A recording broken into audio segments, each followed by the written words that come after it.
எங்க சக்தியுமே வீட்டுக்கு வந்த தாஸ் ஸ்வேதா கிட்ட, இங்க பாருங்க, நீங்க சொல்றதெல்லாம் எங்களால நம்ப முடியாது, எங்களுக்கு மெடிக்கல் ரிப்போர்ட் எடுத்துட்டு வந்து காட்டுங்க, அப்பதான் எங்களால நம்ப முடியும் அப்படின்னு சொல்லிட்டு இந்த பக்கம் அவங்க கிட்ட சொல்றாங்க. இது கேட்டோன்னு இந்த பக்கம் தாசுமே வேற வழியே இல்லாம இங்க ஸ்வேதா கூட்டிட்டு வெளியில வராங்க. இன்னொரு பக்கம் வெளியில வந்தவொடனே ஸ்வேதாவுமே என்னங்க இது இப்படி கேக்குறாங்க, இப்ப நம்ம மெடிக்கல் ரிப்போர்ட்டுக்கு எங்க போறது, சொல்ல போனா அந்த ரிப்போர்ட்டுக்கு நம்ம எப்படி ரெடி பண்ண முடியும் அப்படின்ற மாதிரி யோசிச்சுட்டு இருக்காங்க.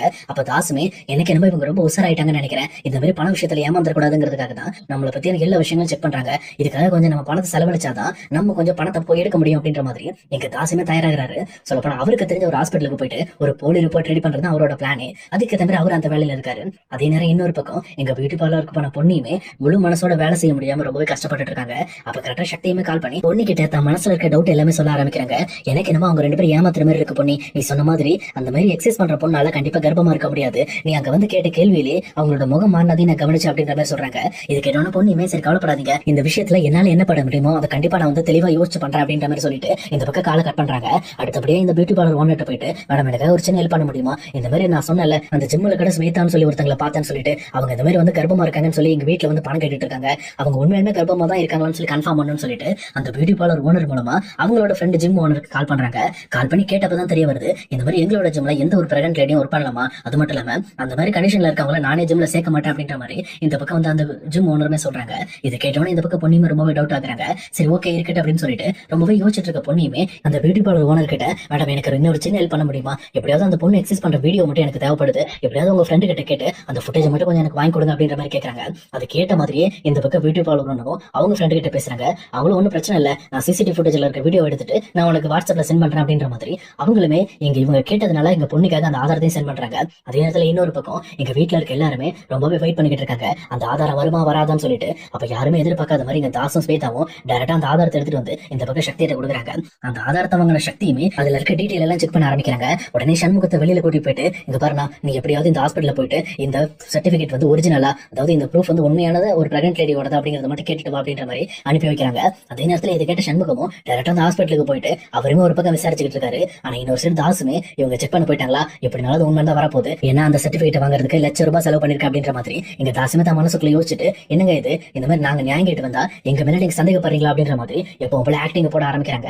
அதே நேரத்துல இங்க ஜெயாவுமே, கவலைப்படாதீங்க, கண்டிப்பா வந்து உங்க தங்கச்சிக்கு தேவையான எல்லா விஷயத்தையும் நான் பண்ணி தருவேன், அவளோட வாழ்நாள் ஃபுல்லா அவளுக்கு என்ன வேணுமோ அது எல்லாத்தையுமே நான் இருந்து பாத்துக்குவேன் அப்படின்ற மாதிரி இங்க ஜெயா வரை எல்லாத்துக்கும் வாக்கு கொடுத்துட்டு இருக்காங்க. ஆனா இதை பார்த்துட்டு இருக்க சக்தியுமே ரொம்ப கோபத்தோட, கொஞ்சம் அமைதியா இருமா, தேவையில்லாம இப்படி பேசாத அப்படின்ற மாதிரி ஜெயாவை கொஞ்சம் சைலண்ட் பண்றாங்க.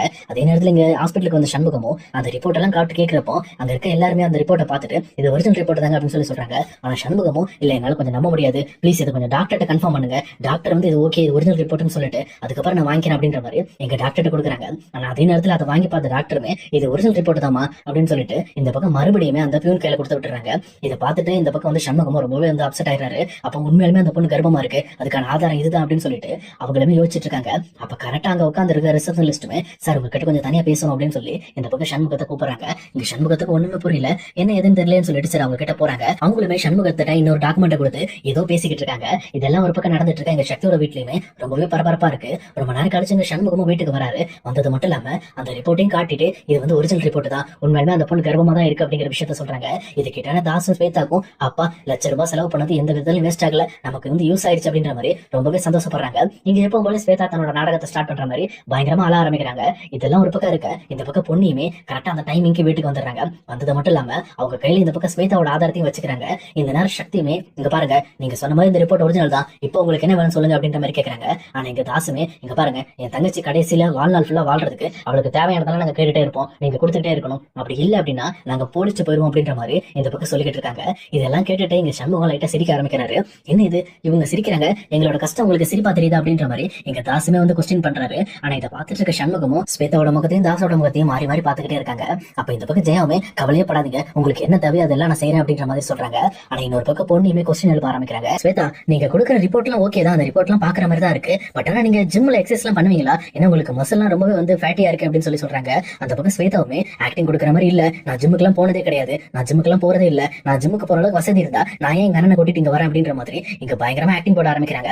இதை பார்த்துட்டு இருக்க பொண்ணுக்குமே தெரிஞ்சது இவங்க சரியான ஏமாத்துக்காரங்க தான், ஏன்னா இவ ஜிம்ல இருக்கிறத நான் எல்லாத்தையுமே வீடியோட வச்சிருக்கேன் அப்படிங்கறத மனசுக்குள்ள வச்சுக்கிட்டு, ஓ அப்படிங்களா சரி சரி அப்படின்னு சொல்லிட்டு எல்லாருமே சுத்தி நக்கலா பேச ஆரம்பிக்கிறாங்க. அப்ப இதை கவனிச்ச தாசுமே இந்த பக்கம் வந்து ரொம்பவே ஆக்டிங் போட ஆரம்பிக்கிறாரு. ஓ எங்களோட கஷ்டம் வந்து உங்களுக்கு வந்து சிரிப்பா தெரியுதா, நீங்க எல்லாம் பணக்காரங்கன்றதுனால தான் திமிர்ல பண்ணிக்கிட்டு இருக்கீங்க, நாங்க எவ்வளவு கஷ்டப்பட்டு இருக்கோம் எங்களுக்கு தான் தெரியும் அப்படின்னு சொல்லிட்டு அவருமே ரொம்பவே சென்டிமெண்டா பேச ஆரம்பிக்கிறாரு. ஆனா இதை பாத்துக்கிட்டு இருக்க பொண்ணுமே, இங்க பாருங்க, நீங்க ஆல்ரெடி வந்து நடிக்கிறது எல்லாமே வெளியில தெரிஞ்சு போச்சு. அதை விட முக்கியமா இந்த மாதிரி எங்க ஜிம்ல போய் ஸ்வேதா ஒர்க் அவுட் பண்ண வீடியோ எங்கிட்ட இருக்கு அப்படின்னு சொல்லிட்டு தன்னோட மொபைல்ல அந்த வீடியோவை காட்டுறாங்க.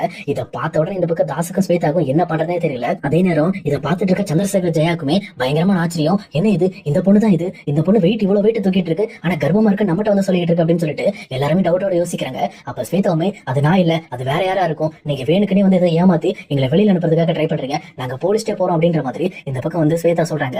இதை கேட்டவன தாசுமே, ஆமா நாங்க போலீஸ்ட போறோம், அப்பதான் உங்களோட குடும்ப மானத்தை வாங்க முடியும்னு சொல்லிட்டு இந்த பக்கம் தாசுமே பயங்கரமா பேச ஆரம்பிக்கிறாரு. ஆனா இதை கேட்டுட்டு இருக்க சண்முகமே, ஓ அப்படியா தாசு அப்படின்னு சொல்லி கேட்ட உடனே இந்த பக்கம் தாசுக்கு தூக்கி வாரி போடுது. ஏன்னா அவருமே அருள்ன்ற பேர்ல தான் இந்த இடத்துல சொல்லி வச்சிருப்பாரு. ஆனா தாசுன்றது அவரோட உண்மையான பேர் அப்படிங்கிறது இந்த பக்கம் சண்முகத்துக்கு தெரிஞ்சிருக்கு. இது எப்படி தெரிஞ்சிருக்கும்னா, அந்த ஹாஸ்பிட்டல்ல ஏற்கனவே கூப்பிட்ட அந்த ரிசப்ஷன் லிஸ்ட்டுமே இங்க சண்முகத்தை கூப்பிட்டு, இங்க பாருங்க நேத்து வந்து இந்த மாதிரி ஒரு ரிப்போர்ட் மாறி இருக்கு, அந்த ரிப்போர்ட்டை யாரோ ஒருத்தர் பணம் கொடுத்து வாங்கிட்டு போயிருக்காங்க, சேம் ரிப்போர்ட்டை காப்பி அடிச்சிருக்காங்க அப்படின்ற மாதிரி அதோட ஒரிஜினல் ரிப்போர்ட்டையுமே இந்த பக்கம் வந்து சண்முகத்தை கொடுத்து விட்டுருக்காங்க. அப்ப சண்முகமும் அந்த ரிப்போர்ட் ரெண்டையுமே இங்க வீட்டுல இருக்க எல்லாரும் மாதிரி காட்டுறாங்க. அதை பார்த்த எல்லாருமே, என்ன இது ரெண்டு ரிப்போர்ட் ஒரே மாதிரி இருக்கு, ஆனா பேரு மட்டும் சேஞ்ச் ஆயிருக்கு அப்படின்ற மாதிரி எல்லாருமே ஷாக் ஆகுறாங்க. அப்ப சண்முகம் சொல்ல ஆரம்பிக்கிறாரு, இங்க பாருங்க இவர் பேர் வந்து அருள் கிடையாது, இவர் பேர் தாஸ்.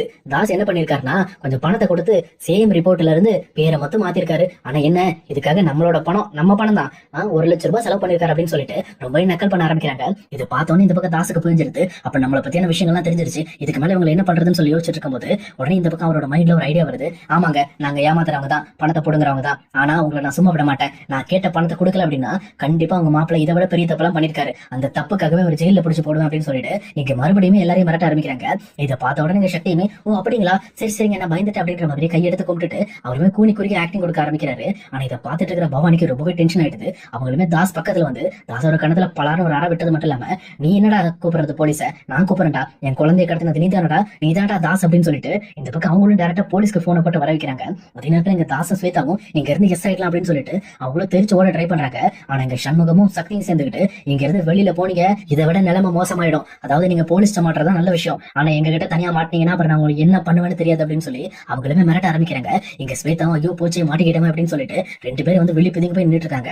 அப்ப அங்க வந்து போலீஸ்காரங்களுமே அந்த ஆதாரம் ஃபுல்லாத்தையும் பார்த்துட்டு, அப்ப இதுக்கெல்லாம் காரணம் இவங்க ரெண்டு பேரும் தானா, இவங்க ரெண்டு பேரும் பணம் பறிக்கிற கும்பலா அப்படின்னு சொல்லிட்டு இங்க தாசையும் ஸ்வேதாவையும் அரெஸ்ட் பண்ணி கூட்டிட்டு போயிட்டு இருக்காங்க. அப்ப இதை பார்த்துட்டு இருக்கிற ஜெயாவுமே, பரவாயில்ல பொண்ணி, நான் இந்த விஷயத்துல உன்னை தப்பா நினைச்சிட்டேன் அப்படின்னு சொல்லி பொண்ணு கிட்ட மன்னிப்பு கேட்கறாங்க.